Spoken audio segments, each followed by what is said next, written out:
This is Dylan Stott. He's a designer based in Bondi, Sydney, Australia. I was lucky enough to spend the day picking his brains and finding out what has taken him to be where he is today. But before all that, Dylan starts his days a little like this.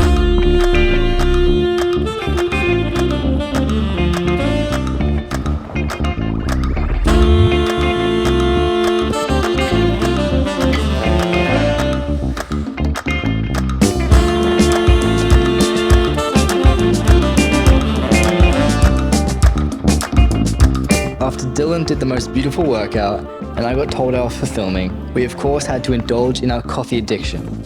Dylan also had to run and hop on a call since his clients are worldwide, leading the calls to be at all different times of the day. So I brought the coffees back and smashed a bit of work too.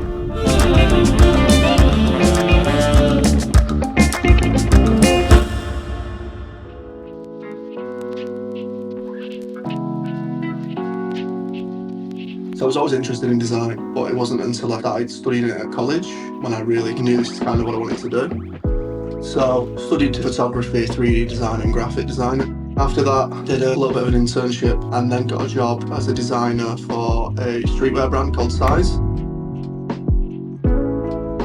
I suppose after spending 5-6 years working there, it can get a little bit restricting as a creative, having to work within the same guidelines day in, day out.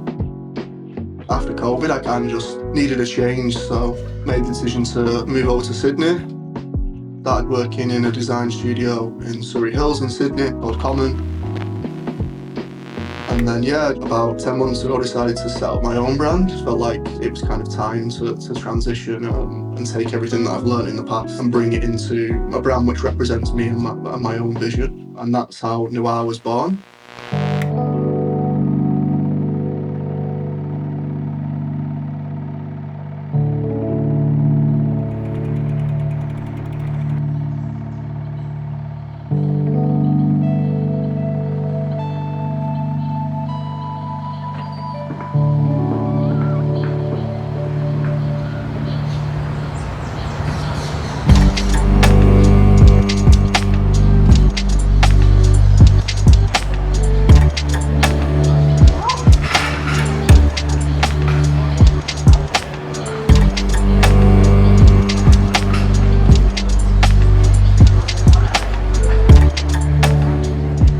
I suppose I was lucky to find design early on, and it's been something that I've always wanted to do in my spare time anyway.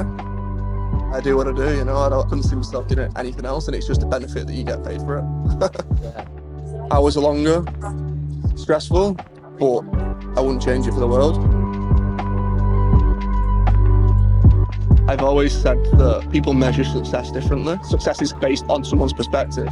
So to some people, being successful will be having a flash car and having a flash house.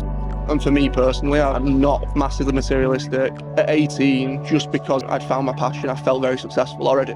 Even though I wasn't earning any money or anything like that, I felt successful. I can live the life I want to live. I'm happiest when I have the flexibility to go for a run and then go on a trip, things like that. That's kind of success in my eyes.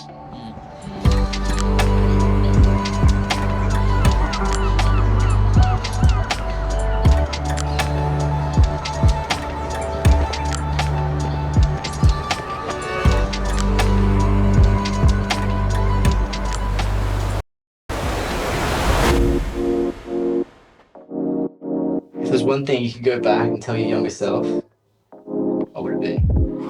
I've always believed everything's going to be all right, and I've always just kind of had faith in that. But if I could go back, I'd tell him everything's going to be fine, everything's going to work out better than how you could ever imagine. Like, you have all these goals when you're younger. Your goals obviously change as you grow up. But I think if my younger self could see me now, I think he'd be pretty proud. I think I just have to tell myself that sometimes. As Dylan mentioned earlier, he's currently building out a creative collective called Noir. It's basically a team of creatives who specialize in one skill like videography, design, photography, etc. He's also looking for the ones who share the same values like travel, the freedom to be spontaneous and do whatever you feel is right. If this sounds like you, then I'll link Dylan's details down below in the description. I wasn't sure what to expect prior to meeting Dylan, but as I continue on my travels, I recount on the lessons that I've learned from Dylan and how, in a way, He's living my dream. To travel and have the freedom to do what you actually feel is best. To work out what you want, to do what you want, to eat what you want. All with the conscious mind that it's to improve and make yourself be and feel better. If you enjoyed the film, then join the Before 100 Subs Club, and I'll see you guys in the next one.